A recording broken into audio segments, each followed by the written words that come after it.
Istanbul is the future for insecure women, women with a deep-seated fear, who have convinced themselves that regardless of their achievements, they will never have true fulfillment without being with a man.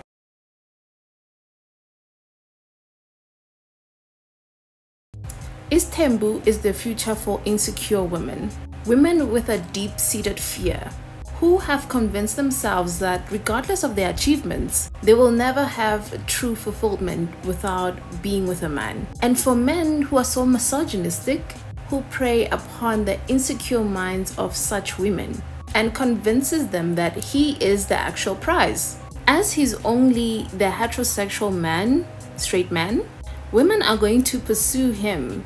To have standards as a woman, it needs to be built in internally. It does not have to be surfaced. Attaining achievement does not give you that internal validation. It needs to be stronger than your desire to be wanted by a man. I would rather have my standards so high that such men don't see me than to end myself in such a mess. Financially, emotionally, and physically, and also providing a lineage to this man. I want a man, yes, but I don't need him to live. I'm more likely to live longer than all of these women. Women who are in relationships with such men, they have endless diseases and endless mental health problems, and their life expectancy drops. And me, in my own peaceful state of mind, will be enjoying my life to the actual fullest. Because true fulfillment does not come from anyone, it comes from you. And you have to understand that, because when you're desperate, you put out this energy into the world that will replicate that energy back to you. And anything that's from the union of desperation will bear the fruit of that pain that came from it. For those who believe Istanbul is the future, it definitely is for insecure women.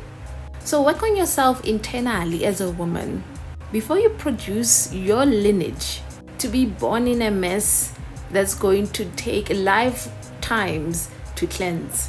Certain things in life are so important and we don't recognize them.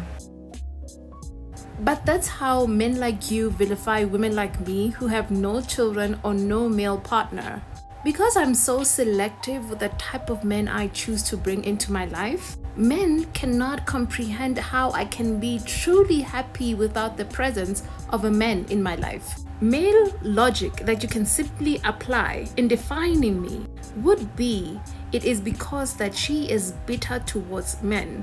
Even if I did have those type of emotions towards men, that won't be enough to describe how your own woman you sleep next to feels about you. You know, the one that has to forgive you for the 50th time about the same thing that you did the last time. You know, the one that's more likely to have a heart attack than a man. You know, the one that's more likely to catch STD, HIV, and so on just by simply being at home watching the kids. You know, the one that's more likely to end up in a mental institution, you know, vice copies. You know, the one that's more likely to die in the hands of her beloved, you know, violence. You know, the one that's more likely to have a low life expectancy with a male presence in her life. But you cannot comprehend how I'm much more happy without you.